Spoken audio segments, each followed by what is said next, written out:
امام علی رضی اللہ تعالیٰ عنہ کی خدمت میں ایک شخص آیا اور دست ادب کو جوڑ کے عرض کرنے لگا، یا علی، میں نے اپنی زندگی میں بہت غلط فیصلے کیے اور بہت گناہ کیے، اسی کی وجہ سے میری زندگی بہت خراب ہو چکی ہے، اب تو جینے کا من بھی نہیں کرتا۔ امام علی نے فرمایا، آج تاریخ کون سی ہے؟ اس نے کہا، یا علی، شعبان کی 15 کی رات ہے۔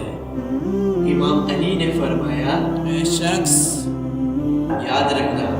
میں نے رسول اللہ صلی اللہ علیہ وسلم سے سنا کہ اس رات اللہ انسان کے پورے سال کے فیصلے جو لوہے محفوظ پہ لکھے ہوتے ہیں، اگر اس انسان کے اعمال پہلے سے بہتر ہو جائے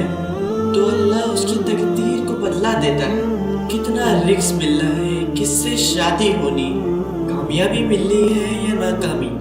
جو باتیں لوہے محفوظ پہ تحریر ہوتی ہیں، فرشتے ان میں ترمیم کرتے ہیں۔ تبھی اس رات کو بیداری اختیار کی جائے اور بیدار ہو کے اللہ کی عبادت کی جائے، تاکہ اللہ راضی ہو کے انسان کی تقدیر کو بدل دے۔ بس بات یہاں تک پہنچی تو وہ شخص رونے لگا اور رو کے کہنے لگا، یا علی، میں نے گزشتہ زندگی میں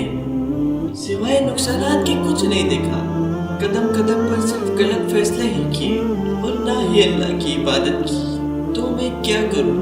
امام علی نے کہا، تم آج رات عشاء کے بعد کسی مخلوق سے بات نہ کرو اور 108 مرتبہ سورہ فاتحہ اور 108 مرتبہ سورہ نصر پڑھ کے ایک خالق سے ہر وہ چیز مانگو جو تم اپنے خالق سے چاہتے ہو، وہ بھلے تمہاری تقدیر میں ہو یا نہ ہو،